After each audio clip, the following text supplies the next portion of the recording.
If you've ever looked up in the sky and seen something up there you could not explain, there is a very good chance our guest tonight may have heard about it.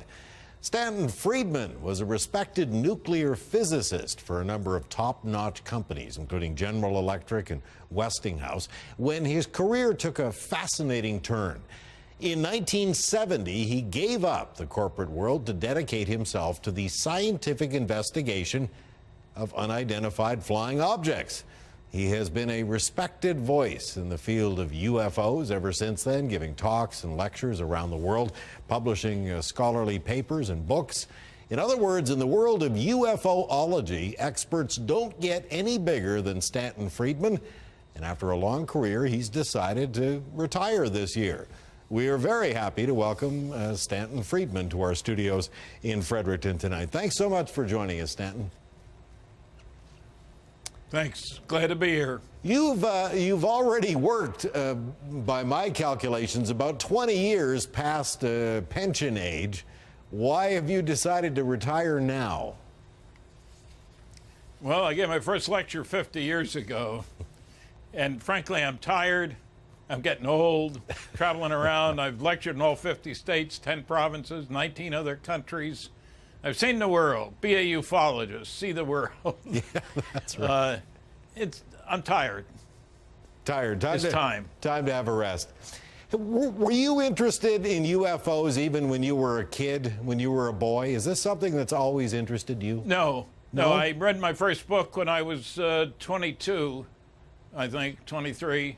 Yeah. Just out of curiosity, I was working on nuclear airplanes, pretty far out stuff.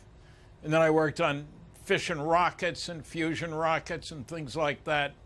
So it sort of goes with the territory of what's going on. And I worked under security for 14 years. And so I've been to 20 archives. I have an unusual background, but the security and the high tech, worked on fission nuclear rockets this big, power level 1,000 megawatts, half the power of Grand Coulee Dam, like this. Incredible. So the technology fascinated me, and then I found I enjoyed speaking, enjoyed traveling, and I found that people were curious. I always get plenty of questions. I've only had 11 hecklers and over 700 lectures. I've written 6 books. My time has come. Yeah.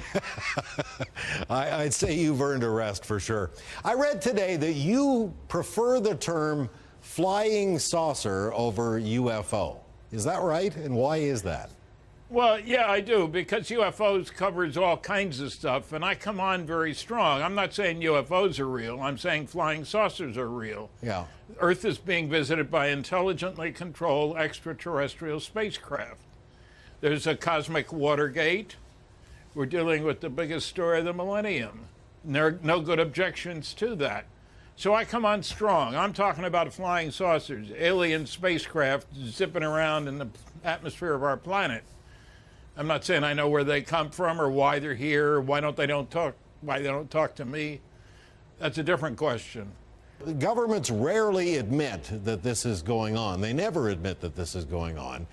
Well, some of the best data is government data, but you'd never know about it from them. Right.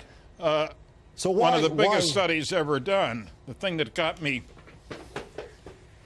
hooked on flying saucers, Project Blue Book Special Report 14. Right. Covers 3,201 sightings. Work was done under Air Force contract by Battelle Memorial Institute.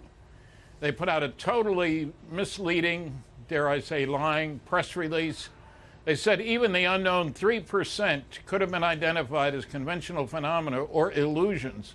So why if more complete observational data had been available. Why do governments... Well, the fact of the matter is the unknowns are 21.5%, not 3%. And they were completely separate from the ones listed as not enough data. Well, they said, on the basis of this study, we believe no objects such as those properly described as flying saucers have overflown the United States. Even the unknown 3% could have been identified as conventional phenomena or illusions. They lied, and I don't like being lied to. Probably working under security, you learn to be careful, tread carefully, and so forth. but flat out lying, I disapprove. Probably So the I spent most. the last 50 years proving that the government was lying. I want to talk to you about Roswell, because that was probably the most famous case that you were involved in and continue to be involved in, because you're going back again this summer, aren't you? I'm the original civilian investigator of the Roswell incident. Right. Just by accident, I was talking to somebody else about a sighting he'd had back in 1970, in the mid-70s, and he told me about a sighting his mother had had. I talked to his mother. She was working at a radio station in Albuquerque. Their affiliate in Roswell had a report out that a saucer had crashed and it was being sent to Wright-Patterson Air Force Base. Yeah. And she was told to put it on the wire to the reporter in Roswell, put it on the wire on the phone to Albuquerque, because they didn't have, in Roswell, they didn't have a connection to the wire. She started to do that, and the transmission was interrupted. Do not continue this transmission. What should I do? She says, I'm totally surprised. Stop talking. And so the story went out. It made headlines for 3 hours. Army captures flying saucer on ranch in Roswell region. 3 hours later, sorry, it was just a weather balloon. But it wasn't just a weather balloon. Want to ask and you I spent about an awful lot of time since that 1970s encounter. Sure. Talking to witnesses. The first person I talked to was the intelligence officer at the Roswell Army Airfield, which was unique. It was the most elite military group in the United States. They had dropped the bombs, the atomic bombs, in Hiroshima and Nagasaki, and 2 more in Operation Crossroads. Nobody else had access to nuclear weapons. The man I talked to was the intelligence officer, Major Jesse Marcel. I've since talked to more than 60 other witnesses. Other people have gotten into the act. There's no question that a saucer crash was recovered with bodies, and we were lied to. I wanted to ask you about Shag Harbor around here. Are you convinced an object crashed in Shag Harbor in October of 1967? Oh, Shag Harbor, yeah. Yes. I've been down to Shag Harbor. Right. And it's a good case. There were a lot of witnesses, and the RCMP was on the scene because they thought it was a plane crash. Right. Right away. And the witnesses were young. I've talked to some of the witnesses. I think some are still alive. The Roswell witnesses are all gone, unfortunately. Not surprising. Do you think we, as a planet, should do more to welcome these aliens if they're coming to visit us anyway? Should we be somehow putting out signals to them to come this way? Or do you worry that maybe they might not be friendly? Well, I don't think welcoming is quite the word. If the aliens wanted to destroy us, they would have done that a long time ago.